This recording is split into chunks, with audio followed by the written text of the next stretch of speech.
So one of my favorite authors, if you listen to me, you know, I say his name all the time, is Dr. Henry Cloud. I actually am on I read his blog, I get his emails every day, I actually subscribe to his video training you can sign up for, and I signed up for it last Christmas, and I watch these videos all the time. I'm learning so much from the man. He used to be, he's a Christian psychologist. He used to actually be a part of running Christian psychiatric hospitals. I don't know if he still is. So talk about a niche. But as he was buying more and more of these, there was a time when he wanted to purchase one, and so he was working with an independent party, this huge company that manages these things.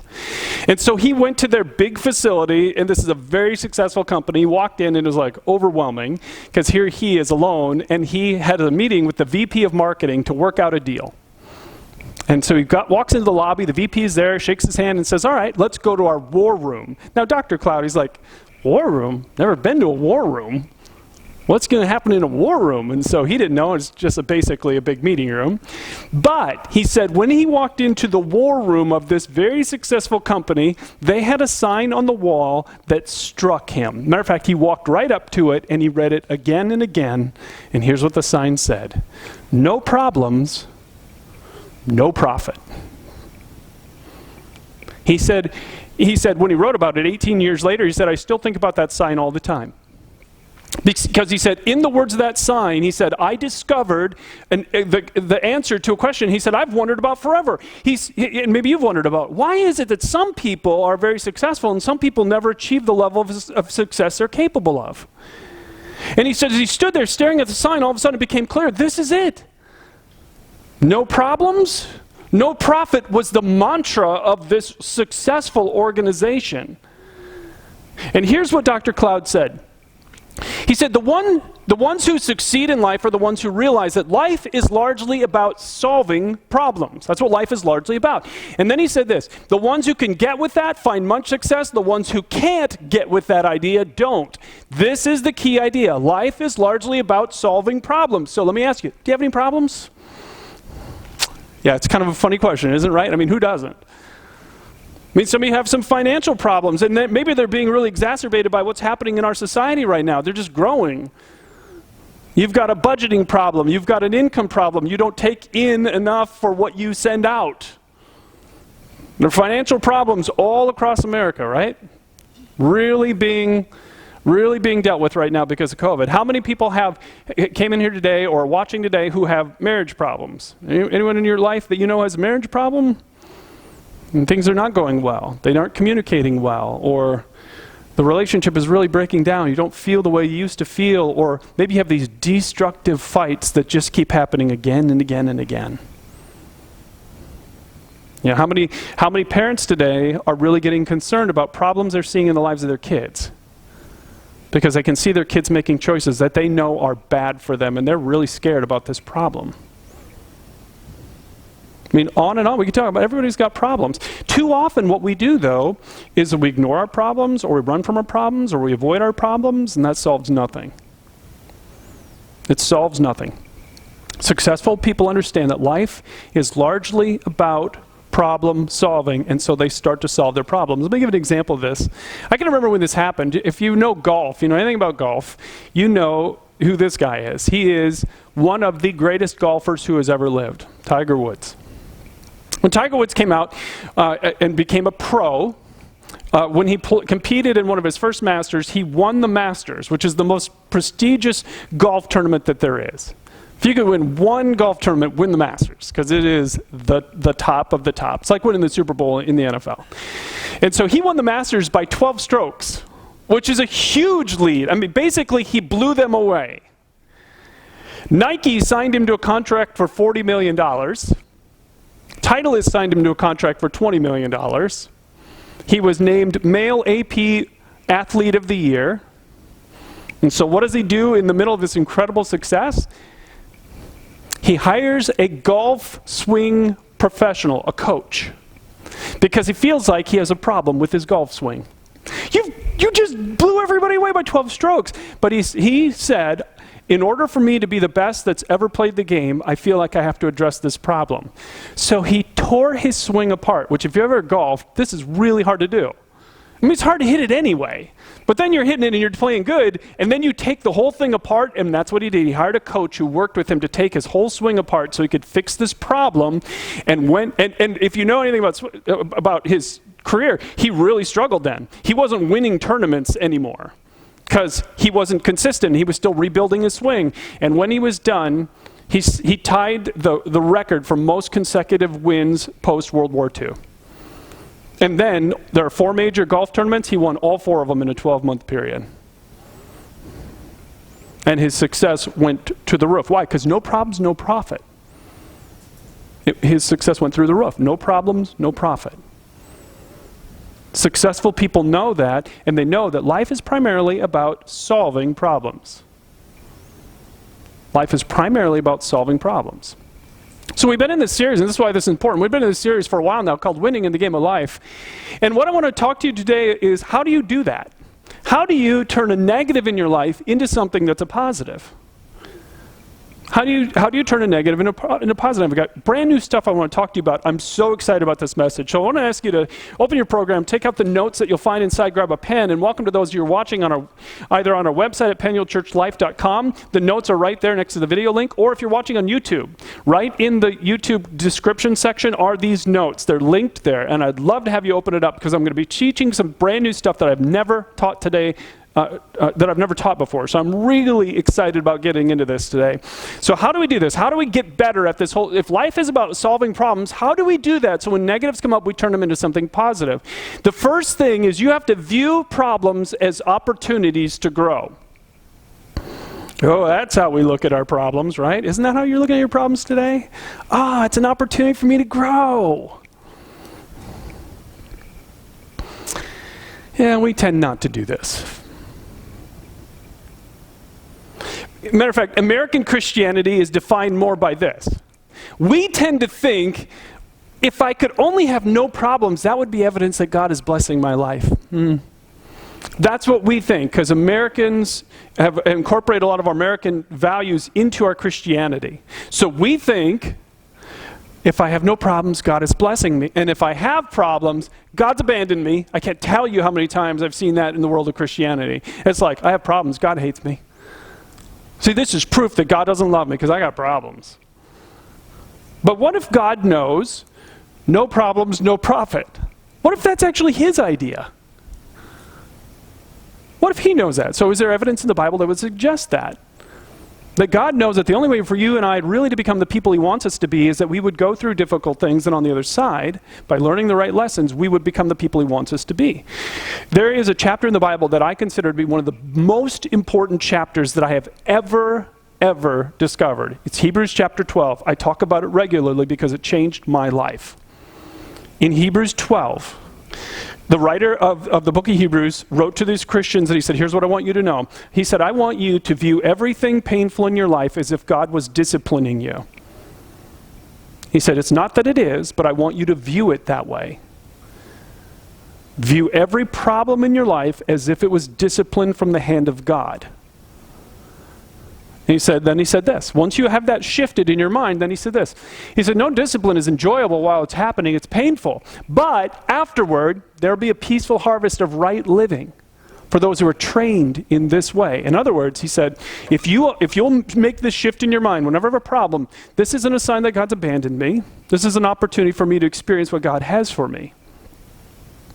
When you make this shift in your mind, then he said, what will happen is when you're in the middle of these painful problems, God can use them to change your life in a positive way. So when the problem is over, you're better.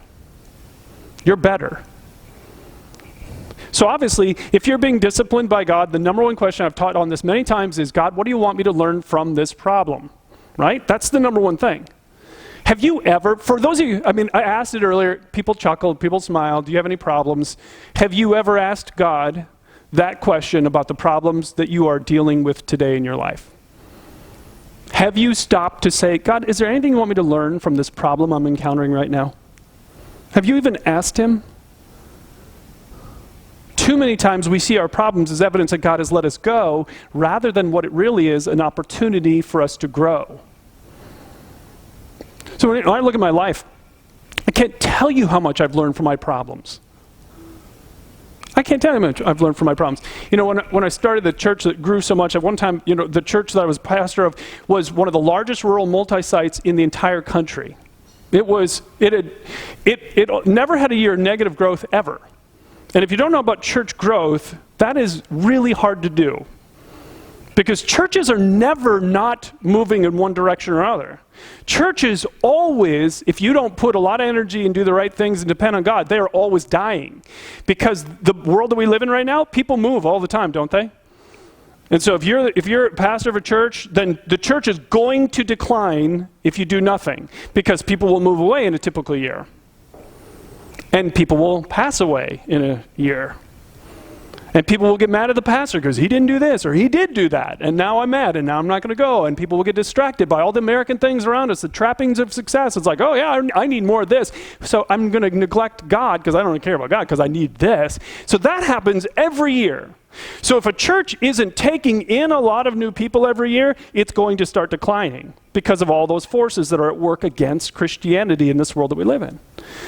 So one of the things we learned years and years ago was that if you do direct mail and you do it right, it becomes a powerful tool for growth. Because what happens when direct mail is done right is all these people come in and you're growing like this and you have this big spike. You don't retain all the people, but you retain a bunch of them and then you grow and then you spike and this is how we grow. And so we used this for years and years and years.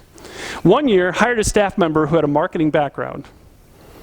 And she's like, we got to change the way we're doing this direct mail. And so our budget barely worked. So we took all of the money that we had planned and we invested it in this direct mail idea that this staff member had with a marketing background. And instead of doing what we would call a felt need kind of theme, like the number one thing that we could put on a direct mail card that people would come to is anything about marriage. If we put on that we're starting a marriage series, we would have, one time I think we had 16 new families the next Sunday. Because people know that they need relationship help. And the number two thing that also drives people in is anything about pain. If we put something on there like, we're going to address issues of pain in this world, people would come. But she wanted to do something really creative, and so we had a creative little theme. It was You Bug Me was the name of the series, and it was a picture of a fly being swatted by a fly swatter, and on the back the titles were all really cute and clever, and nobody came. Because nobody could read those titles and go, I need that. Or that would help me in my life. So it was a complete failure. And we had a problem. Because if you blow Easter in a church, you've blown your biggest growth opportunity. And guaranteed in the next year, people were going to move away. And people were going to get mad at me. And people were going to quit coming. So now we had a big problem. And so what we did is we sat in our room and with all the staff and leaders, and we pulled that apart, and we learned so much from our failure and our problem that we never had that problem again. So future growth was rooted in our failure. Do you understand that's how it works? Do you look at the problems that you're experiencing right now as opportunities to grow? And realize just how valuable a tool they are in God's hands to make your life better. How are you looking at your problems? No problems, no profit? That's the first thing. Now the second thing, and I'm going to really go through this really quick, is you have to take responsibility for what you can. I'm just going to do a little bit on this one because I really want to get to the new stuff that I've learned recently that I want to talk to you about. You have to take responsibility for whatever you can from the problems that you've experienced.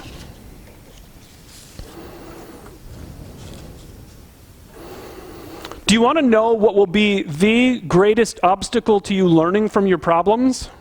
It's one word, and if you think about it, you'll come up with it. It's the word blame, right? That will undermine all the growth opportunities God has for you in the middle of the problems that you're facing.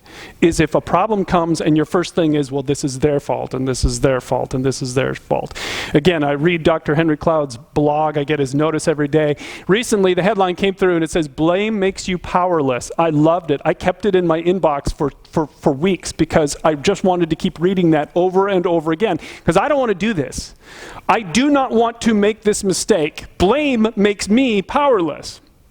Matter of fact, I felt a little bad recently. I told in this series, I don't remember which week, I was talking about one time in which I had this, all of these physical problems because of the stress that I was under, and I took a risk, and I talked to the leaders of the church that I was at, and nothing happened.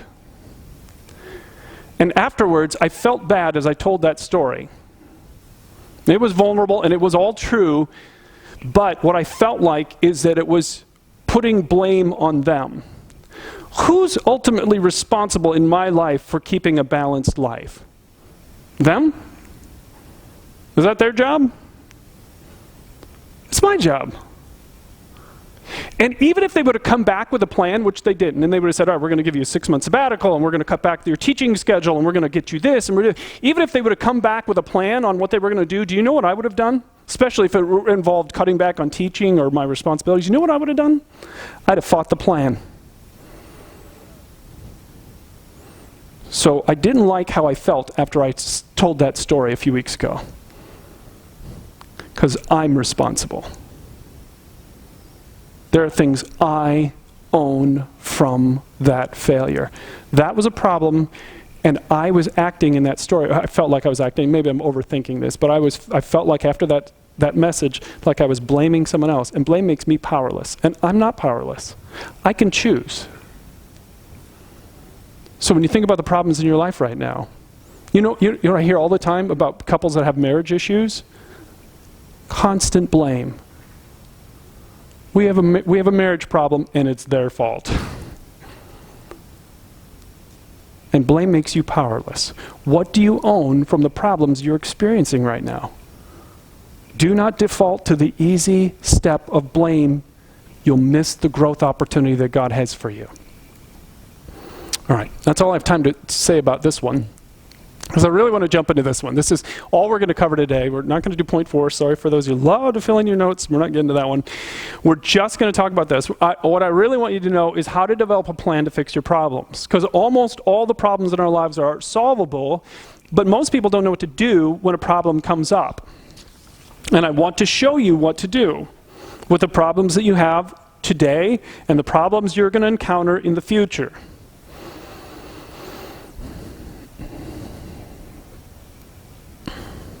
You're going to develop a plan to fix the problems that you are encountering now and you will encounter. If you know me, another thing, I love reading, and I love reading leadership books, and I actually really love, and I know this makes me crazy, but business leadership books. I've loved that for years.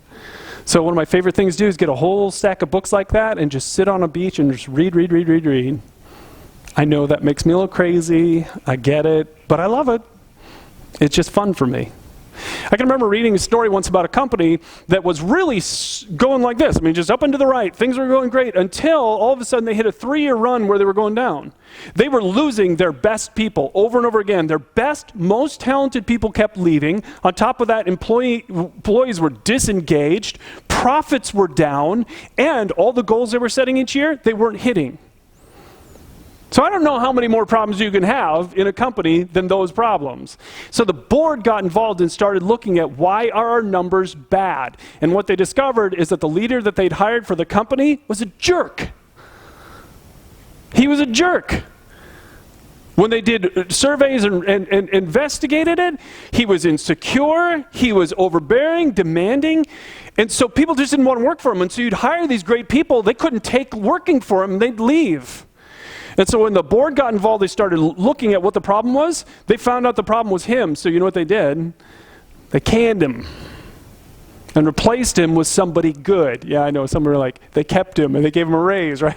I know. Some companies that don't make it, that's what they do. They kind of empower the jerk, but they didn't.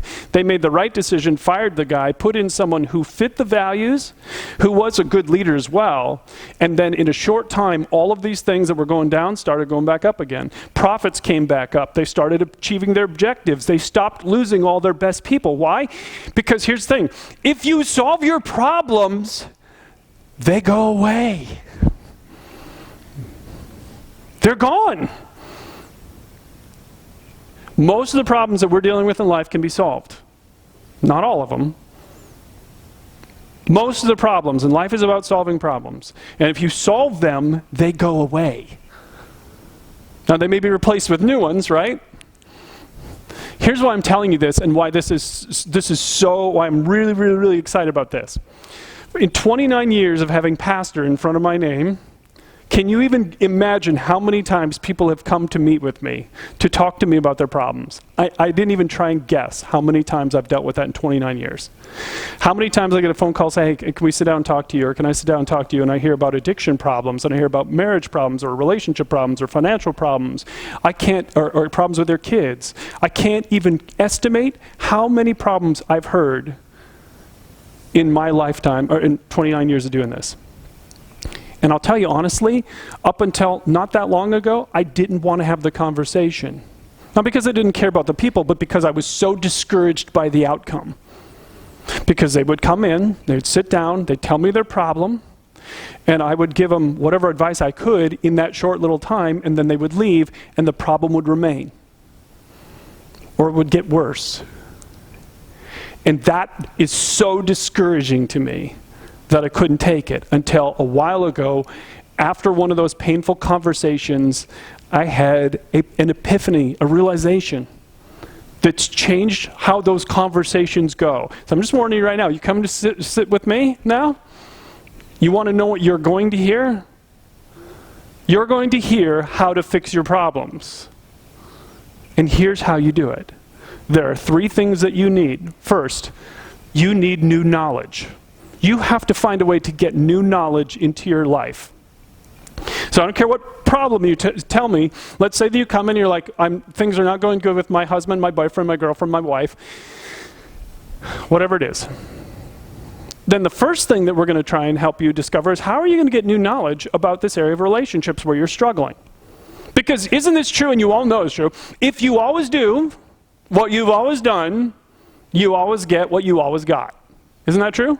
If you always do what you've always done, you're always going to get what you've always got. So many couples do this again and again. How many couples do you know have the same fight over and over and over? And then what happens eventually, they just stop fighting about it because they know it's not going to work anyway. They know they're not going to make any progress. Because if you always do what you've always done, you're always going to get what you've always got. It's how it works. So something has to change. And every couple that's at that point of breakup, or every couple that's at that point of struggle, or every person that's at that point of addiction, or every person who's struggling financially, it's your knowledge at this point that's brought you to that point.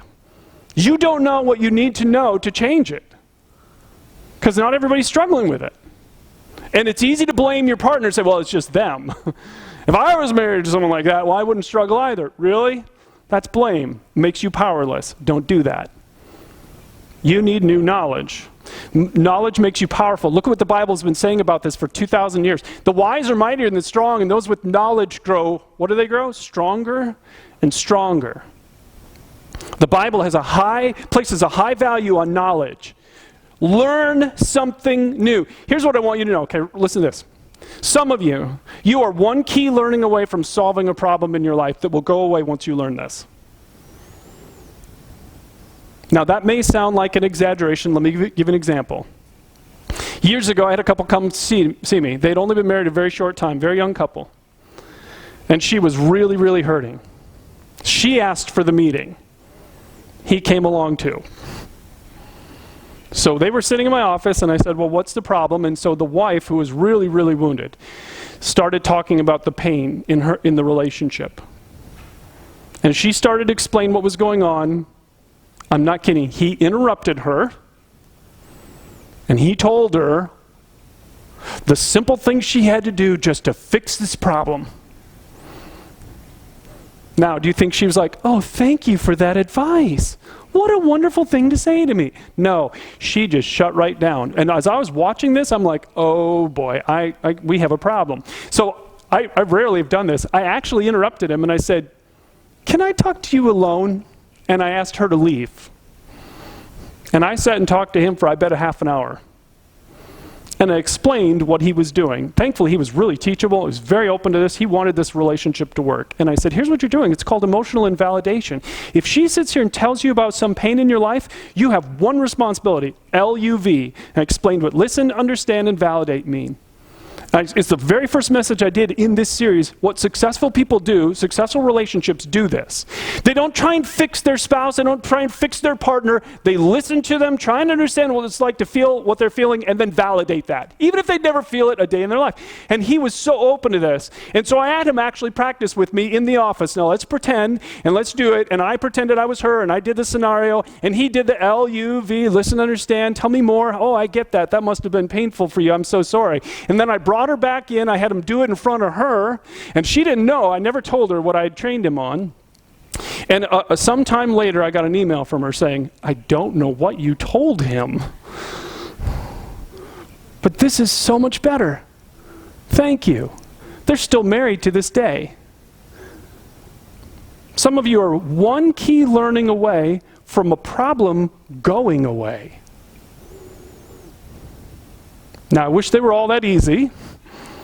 I wish they were all something, but the point is, learn what you need to learn in the area where you have problems. If you have a recurring problem, this is really true. Now, I'm going to show you how to get more knowledge in just a minute.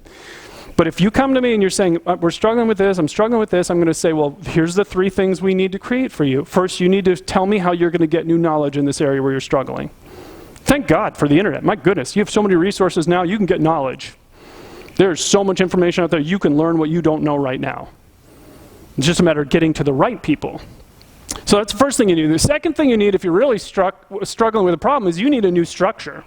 You need new knowledge and you need new structure, which is support, encouragement, or accountability, or maybe all 3 of those. And again, we've already talked in this series, accountability only works if you're actually going to be truthful with the person that that's holding you accountable. It will never work if you're not going to be vulnerable. Don't even try it. You'll waste their time, waste your time. You've got to be fully honest with that person. It's the only way they can hold you accountable. Again, I've talked about it in this series already. Why do you think programs like this work?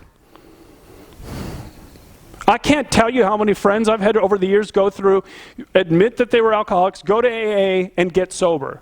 Over and over again, I've seen this. You know why it works? They give you those first 2 things. They give you new knowledge. Here's the 12 steps you're going to go through. And you're going to learn things about yourself that you did not know. And you're not going to blame anyone, are you? Do you know anything about this program? You don't get to blame people. You take responsibility. You actually apologize to all the people you've hurt. Did you know that's part of the program? I mean, it's this whole knowledge piece with people, because they didn't know what they didn't know, and once they gain that knowledge, it helps, but that's not enough in a problem like this. The next thing they do is they give you a mentor, somebody who's going to hold you accountable. They're going to check on you. When you're struggling, you're supposed to call them, and when you fall, they'll be in your life saying, let me help you back up. So you get a whole new piece of knowledge, you get a whole new structure, and the result is your life changes. The Bible has so much to say about how much we need each other to overcome our problems. The Bible says this, walk with the wise and look what happens to you. You'll just become wise by being around them. The Bible also says this in Ecclesiastes, 2 are better than 1 because they have a good return for their labor. If either of them falls down, one can help them up. But pity anyone who falls and has no one to help them up. That's American culture right now, and American Christianity, is we don't talk about our problems, we don't share what we need with other people, we don't hold each other accountable. And so people fall all the time, they stay down. You cannot overcome most of your problems without other people's either input for their knowledge or structure and support and encouragement and accountability. In Galatians 5, there's these beautiful verses to the leaders of the church. It says, when someone in your church is caught in a sin, you who are spiritual should restore them gently. You step in and you provide the structure. It's knowledge and a new structure for them. So that you can, and I love the word, restore them. And you're doing it gently. It's the biblical model for how he gets us back up and over our problems. So this is what we do. We create a new structure, we step into it. So let me show you what this looks like. Some of you who are listening to me today or watching today, you have financial problems. So what I'm going to tell you, take Financial Peace University. Go to daveramsey.com, that website. You can sign up today and take a class online with other people where you will get brand new knowledge. And I don't know how they do it online. I mean, it's so much better when you're taking it in a group with other people. I've done it. I've 4 times I've gone through this course. 4 times. First time I took it, 3 times I led it. I love this course.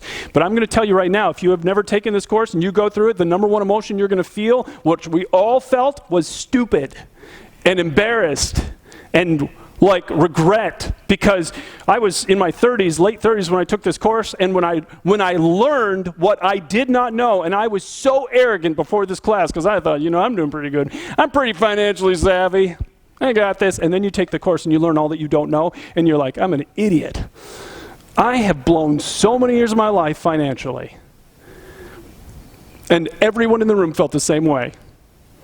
So many groans, so much emotional pain in the room, and we're all like, we're all in the same boat. And then, as we're learning together, we had that same structure because we were meeting every week. We had to get our assignments done, and that structure provided the energy. And I learned, I don't even know how many years ago, probably 16 years ago I went through that first time. Financially, where I'm at today is rooted in that decision. Because if you always do financially what you've always done, you're going to keep getting the same results you're getting. And I didn't want those results anymore. I wanted new. I want to change my financial future.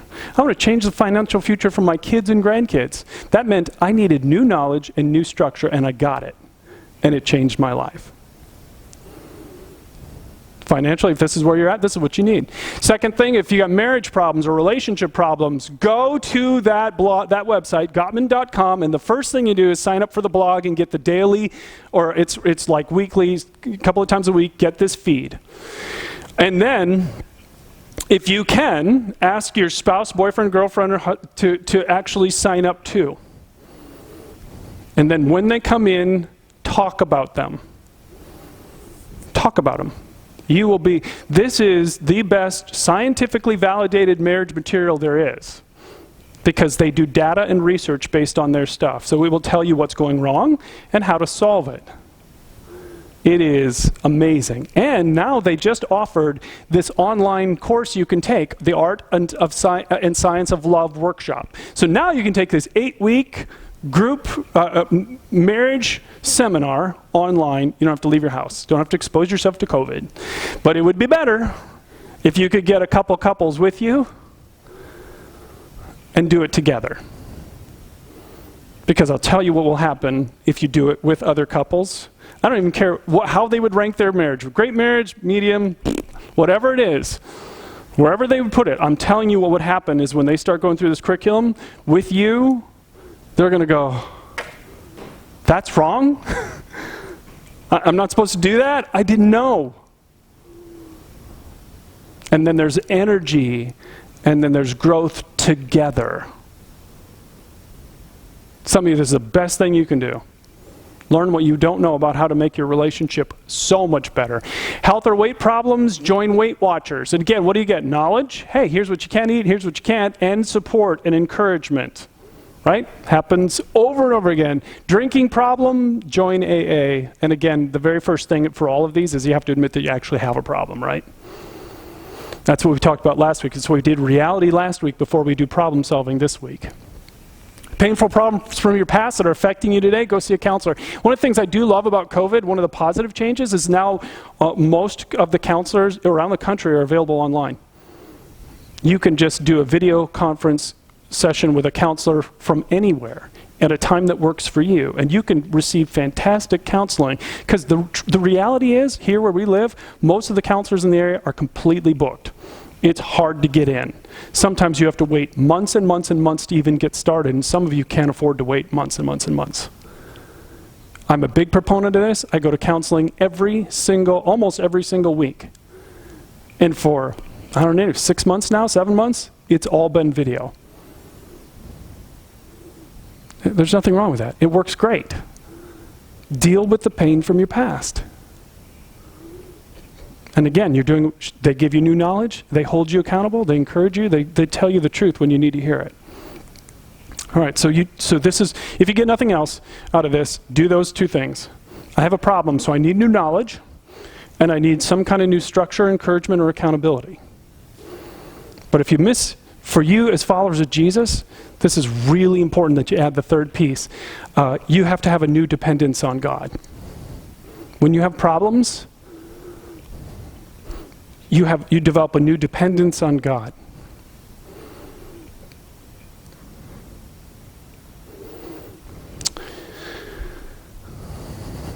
Too many Christians cut God out when they have problems because they're angry at God. God is cursing me because I have problems, rather than understanding, no, those problems are opportunities to address problems inside of you and grow.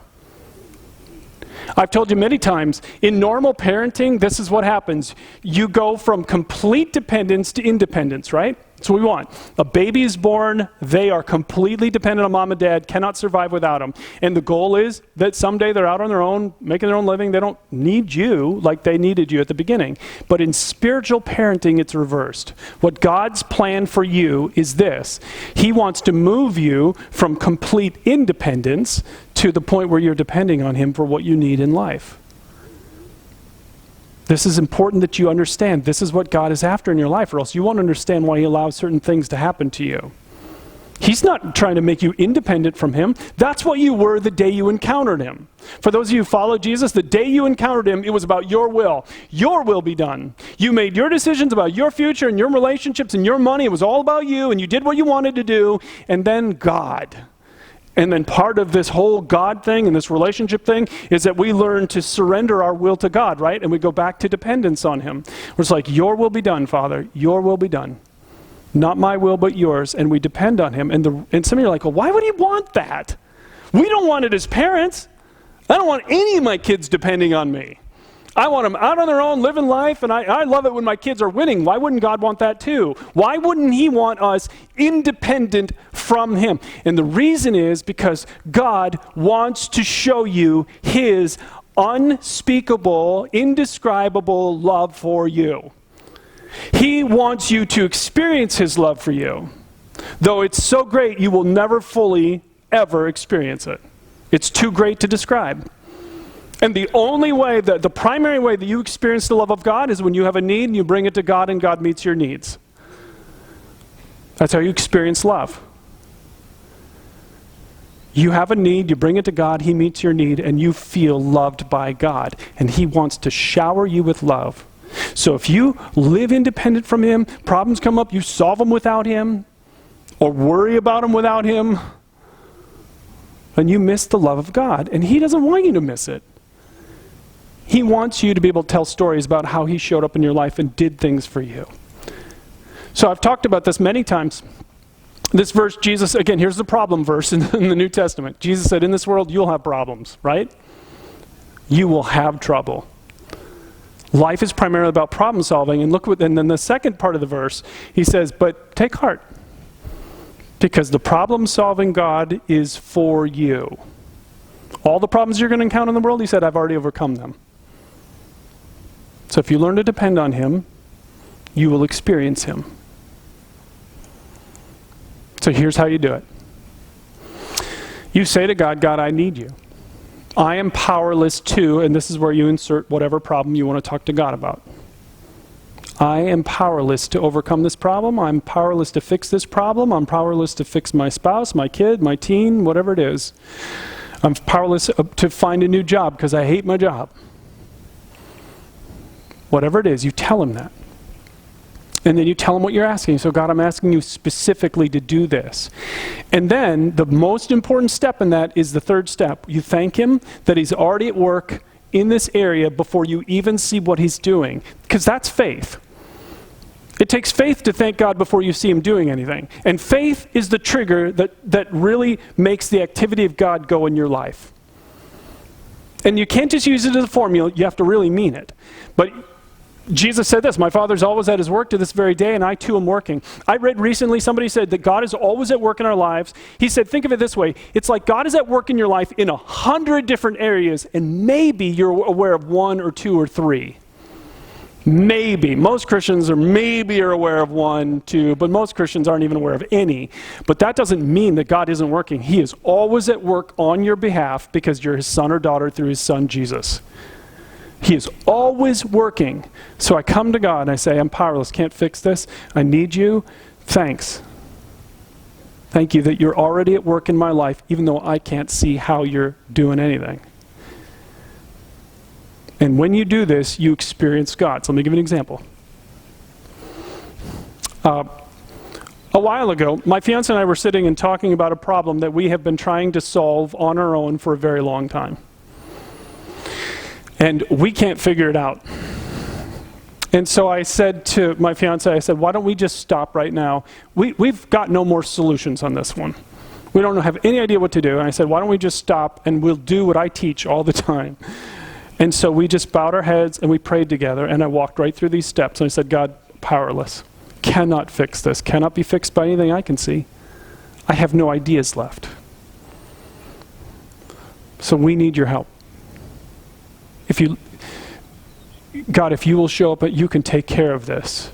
The New Testament God is a God who moves mountains out of your life. And so I just prayed this little prayer and said, God, powerless, can't fix it. Really need you to do something. And then I said, and before I even see what you're going to do in answer to this prayer, thank you. Thanks. Because I know that promise is in the Bible. Jesus said those words. My Father's always at this work, and I too at his work. To this very day, and I too am working. Now, either that's true, or Jesus was a liar, and he doesn't really work in our lives. Now, I don't believe that for a second. But because I do believe he's always at work in my life, because he promised it, take heart, I've overcome the world and the problems of this world. I am for you, all these amazing promises. Because I believe that, I said to him at the end of that little prayer, thank you, God. The whole prayer lasted maybe 30 seconds. That night, God immediately flipped a switch and the problem began to be solved. It was so fast and so dramatic that it was like, oh.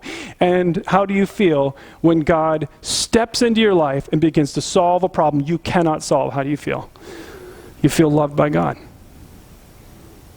You experience his love when he begins to meet your needs. Are you depending on God and his activity for the problems you're dealing with in your life? Are you depending on God more for the problems in your life, or worrying more about the problems in your life? This one is about you controlling it. Worry and anxiety are always signs you're trying to fix something that God alone can fix. What are you doing? You choose. So again, I want you to think about the problems that you walked in here with. And for some of you, I hate to say this, but I know how life works. Some of you, you're sitting here going, life's going pretty good right now. Oh, I'm sorry. Right? Jesus said, in this world, you're going to have trouble. Some of you, your car is going to break down this week. Your appliance is going to break down this week. You know how this works, right? In this world, you will have trouble. You'll have problems. So now you know what to do with them. You look at them as an opportunity to grow and say, God, what do you want me to learn from this? You take responsibility. Is there anything I should own from this? Man, maybe I should have got my oil changed before it went 12,000 miles without changing the oil. Maybe this is on me a little bit. Right? What do I own from this? And then when you're encountering a problem you can't solve on your own, those three things. I need new knowledge. I need new structure. And I need a new dependence on God. And if you come to me with your problems, I'm going to say, let's put a plan together that has these three elements. Where are you going to get your new knowledge? Where's that coming from? Who's going to hold you accountable? Who's going to encourage you and support you? You've got to build that team. And let's talk about depending on God in the middle of this problem. Because this is how problems get solved. For those of you who are just exploring, maybe you're just here today or watching online and you're exploring your faith with us, Christianity ultimately is about a problem-solving God. Do you know that's what was happening this day? In this moment, in this scene, when Jesus was on the cross? A ridiculously enormous problem. As a matter of fact, an impossible problem was being solved. An impossible problem was being solved. And the impossible problem is you and I are unloving human beings. Not that we never do anything that isn't loving, but that's not the standard for being with a pure and perfect and holy God. God didn't say, hey, to be with me, you just got to be loving once in a while. Jesus said, you have to be perfect as my Father in heaven is perfect. And there is no semblance of perfection here. I have a problem. Every human being does. Because what Jesus revealed means I can never be with him. And because the Father hates this problem, he went into problem-solving mode. He sent his Son 2,000 years ago into this world. And then Jesus fully obeyed every command that the Father had given and then willingly laid down his life on that cross that day to solve a problem. The Bible says that in his body he took all the unloving things you and I have ever said or done or thought and paid in full for all of them on the cross. He solved the problem so you and I can be completely forgiven and made right with God. Let me have you bow your heads as we finish. Maybe this is the next step for you spiritually, is to let God solve this problem for you. Does anyone want to claim perfection? Anyone want to claim perfectly loving all their life? There's no chance. We're not even close. We are not even close to the requirement to be with him. But Jesus paid for our debt on the cross that day. And if you will let him, he'll pay for yours specifically. And all you have to do is ask for it. That's the amazing thing. With your head bowed, you can say something like this in your heart to him. Say, Jesus, I have a problem. It's a problem I can't solve.